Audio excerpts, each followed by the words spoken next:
Dave, our friend here, you are leading off this conversation, and you've selected New Year's Eve as the best drinking holiday.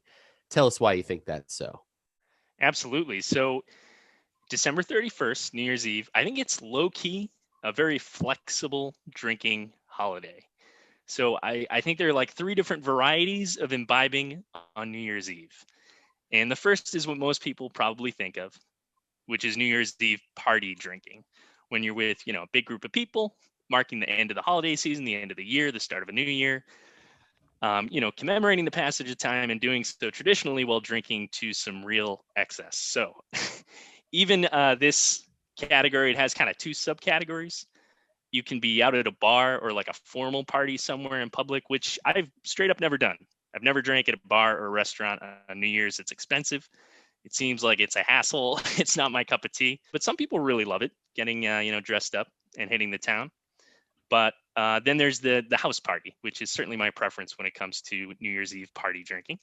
Hard to beat a good house party on New Year's Eve with a nice mix of friends, acquaintances, some new people to chat up.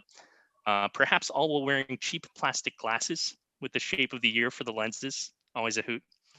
But yeah, that all falls under party drinking. Again, what you probably all thought of um, for drinking surrounding New Year's. But the second category that I jotted down would be New Year's Eve intimate drinking. Now that sounds like it's romantic, and it could be, but it could be romantic with a loved one or like totally platonic in a small group of friends and or family. And this is where maybe you throw on some music, drink a little more casually, more of a slow sipping than you have in a party setting, and it's a conversation based New Year's experience.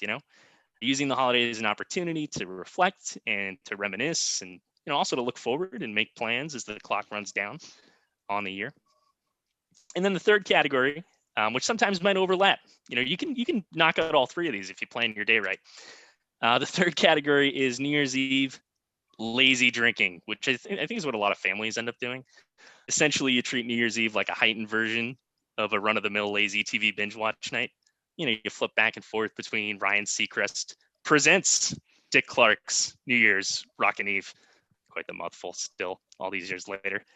And like CNN's news team getting plastered. Maybe you throw in a little bit of the Twilight Zone marathon. You fix up an indulgent Super Bowl party like spread of food to snack on, and you just kind of hang out and relax and decompress.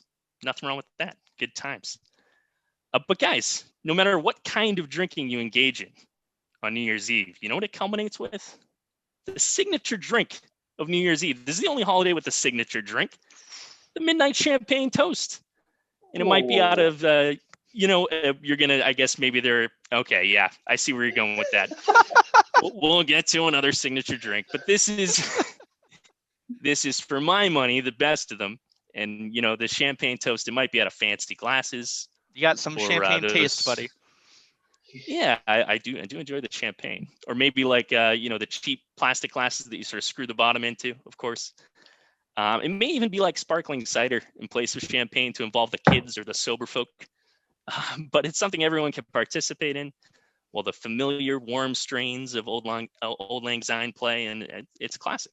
So on New Year's Eve, I think it's the best drinking holiday after, of course, St. Patty's Day. But what do you guys think?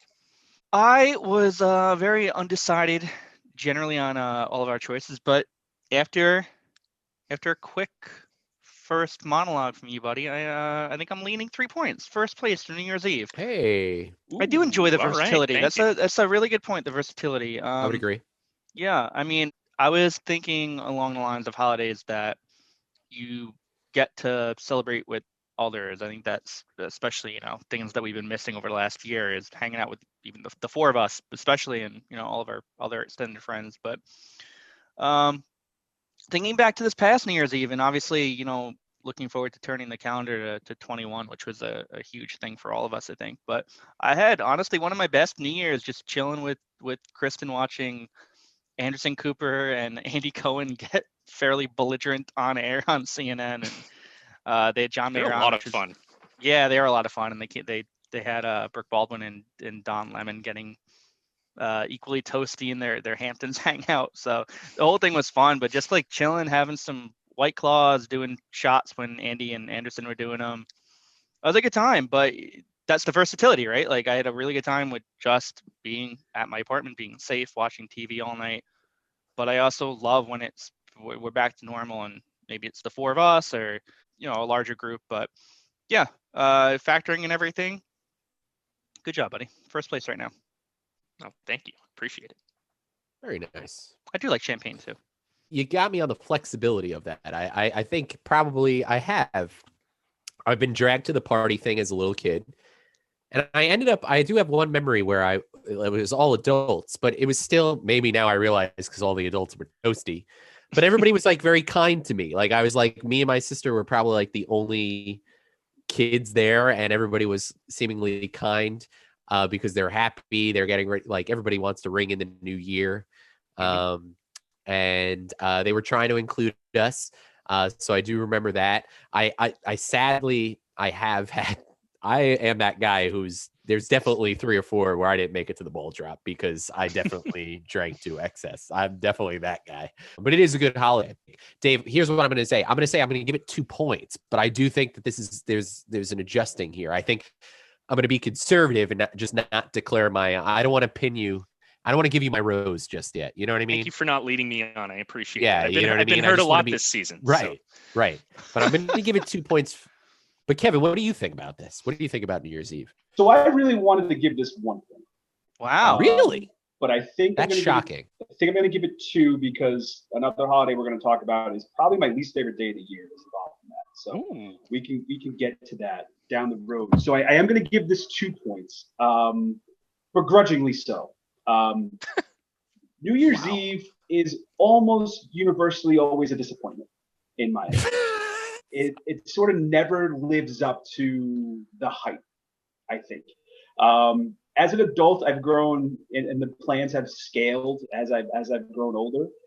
So I think the expectations with that have decreased, which has maybe made the holiday a little bit more enjoyable. But I remember in my 20s, for the most part, it was always sort of a build to nowhere. You always had really high expectations. You can go out with your friends. You can have a great time. This is going to be epic. And it never really is. And there's actually science that backs me up on this. So there's a study done in 2000 from a professor at the University of California, Duke University, and Carnegie Mellon, that they collected evidence that those who plan to have a great time on New Year's Eve are likely to be the most miserable people after it all ends. In the weeks leading up to New Year's Eve, the researchers surveyed 475 people about their plans for what they were doing for New Year's Eve. They contacted the same people several weeks after New Year's Eve and asked them the same questions again. And the study found that 83% of those surveyed ended up being disappointed with what happened on New Year's Eve. 83%. And I think that sort of sums up the holiday. I think there's always this, you're coming off Christmas, which is great. You're coming off the holiday season. There's this holiday season high, and you think it's going to crescendo to this wonderful New Year's Eve party. You're going to bring it in with a bang. And it's sort of most of the time is like a whimper. You don't get that big to do at the end that you always sort of build yourself up to. And again, I'm speaking of mainly when I was in my 20s and maybe late teens and stuff like that. Now that I'm 75, it just it's like I'm lucky to make it to the ball drop, to be perfectly honest with you. So I wanted to give it 1, but there is a holiday that we're going to talk about that is worse than this. And that will take my 1 place, get my last place. Well, this I will begrudgingly give 2. Kev, this just in from the New England Journal of Medicine. They did a study and found out that you hurt my feelings. I hear what you're saying though. 100 out of 100 Dave's feelings were hurt. There's a potential dynamic there of letdown. Yeah, if you build it up too much, sure.